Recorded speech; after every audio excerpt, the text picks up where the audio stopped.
Hello everybody, this is Nick Newman with RPG Mastery. I had a little bit of spare time today, so I decided to make a video about role-playing games, obviously.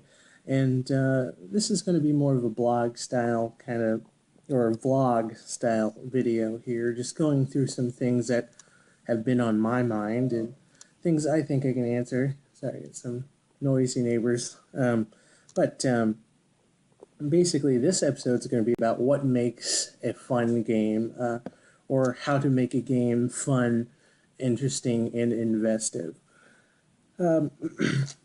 Basically, there's several different ways of playing role-playing games, whether it's Dungeons and Dragons, Pathfinder, anything like that. Now, those are just the rules that keep the universe together. I guess the physics of the universe and how everything works and things that you'll face and the monsters you'll see. And that's just the rules. But beyond that, there's an element of investiveness that you want to strive for to make a great game. Now, it's extremely difficult sometimes or sometimes impossible to get a game situation with a group of friends, maybe a specific individual group, that fulfills you in this way. It can be very difficult. People are so different in the way they see the game, first of all, and how they play and how they approach things, that it can be a challenge trying to get everybody on the same frequency and to try and bring that game from just basically a better version of a war game to something that is almost like a personal soap opera for everyone, and that's where you want to get. So I got some points here that I can go over and help maybe new GMs or people who are trying to be in a campaign or something like that will invest them like that. So my first bullet here is the game must have a schedule. Now, if you were playing in a campaign and it's going to be an intense campaign and it's going to be political or it's going to be emotionally investive, it has to have a schedule. Now, a schedule sets priorities for the game high. So that means everybody knows that they're going to come down every Saturday, every Sunday, every other Saturday, every other Sunday. They're going to come, and this game is now on a pedestal. That time is precious for everybody, and if everybody can meet at that time, they will respect what's happening in the game far more than any situation where you just have friends over every once in a while. Some guys can't make it, some people can make it. It's just going to be much more, it's a lot stronger that way. Because people will emote more, they'll invest more, they'll plan for it, and they'll expect it, and they'll enjoy it. So you have to have a schedule, and I would suggest at least twice a month if you're doing a serious campaign. Anything other than twice a month, less than that, you're going to have just one-offs that are fun, and then people are going to forget what happened, lose interest, and move on. So the next point I have is the game master must be committed and focused. So when they run their game session, it can even be spontaneous sessions, even more frequent than the scheduled sessions that you have, but the game master has got to be committed. They cannot be thinking about another game. They can't be playing one game and then fantasizing about a different scenario they'd like to run or would rather do that instead. They need to be focused on their game and how everything interconnects and weaves together.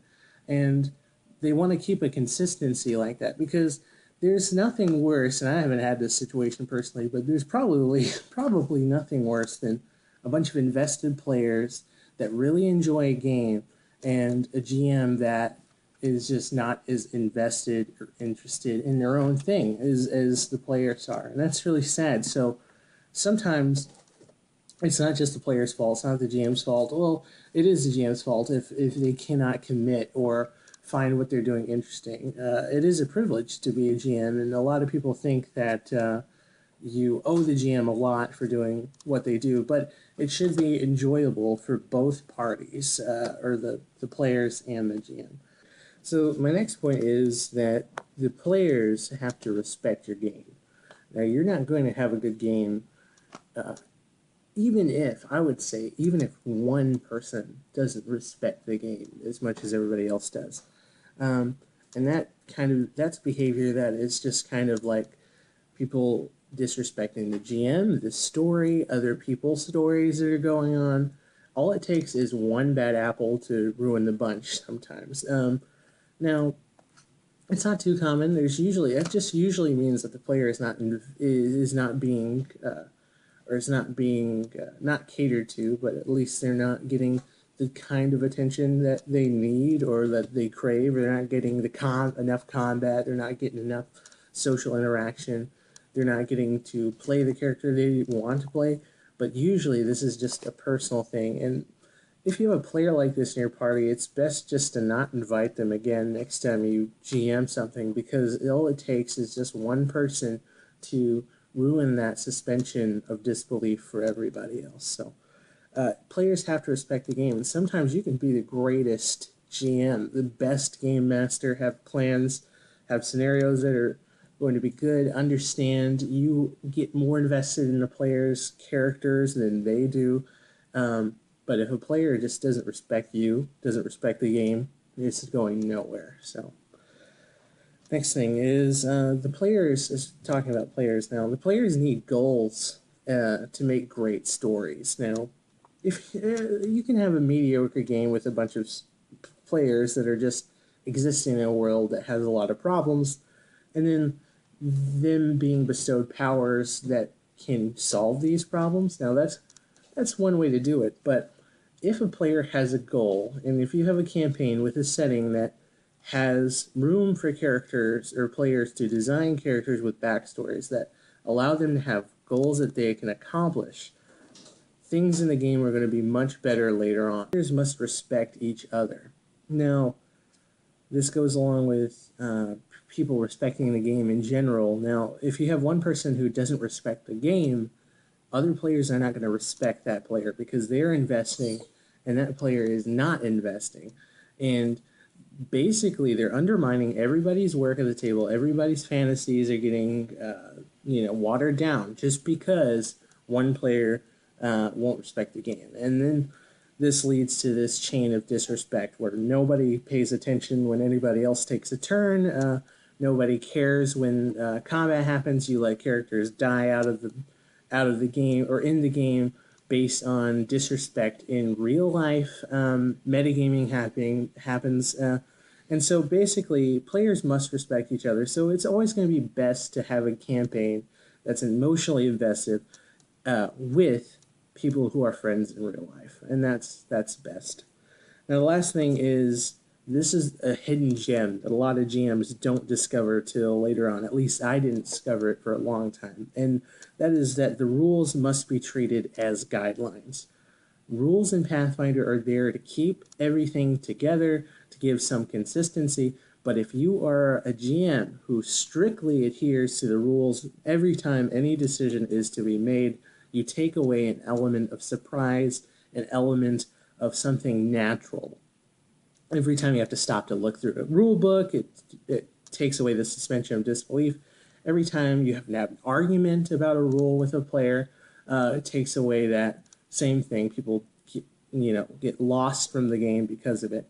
Now, a good GM is confident, and that's important. You have to be confident in your calls and know that the calls you make are strictly to advance the story and to make everything seem fair. And that's best because a rule, if you're playing a game where you strictly adhere to every rule, you might as well be playing a Warhammer game, a war game on a table with dice and miniatures. And there's that element of Pathfinder and Dungeons and Dragons, but it's important to know that the whole game can be played without a board, without minis, and in some cases completely without dice. You might be able to go through whole sessions without using dice or using the rules at all. And that's majorly important to sink in, especially if you're a new GM, is to have the confidence to make certain calls, even if they're against the rules in the book, for situations that you want to make happen. Custom scenarios that you want to come up with. If the creature's not in the codex, you need to make the creature.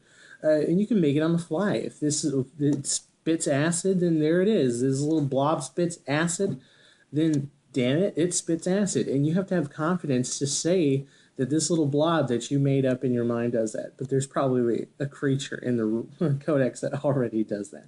But you don't want a player lawyering you out of a decision that you've made. You got to be confident, and then you always and you want to allow a layer of mystery. You also want to allow players to come up with custom spells, abilities, situations that come up, and this adds some juicy drama to the game because nobody can just pick up a rule book and figure out what's going on, especially mechanically or in the context of a lot of rivalries within the game, how powerful your other players are in comparison to you. You never know. A player who's not well versed in the rules may be given ability by the GM that can instantly disintegrate another player.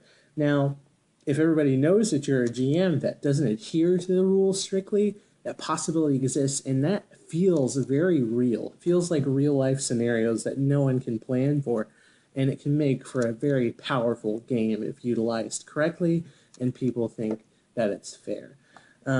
Well, thank you very much for watching. Please comment, like, and subscribe. This is Nick Newman with RPG Mastery, and remember to stay calm and roll 20.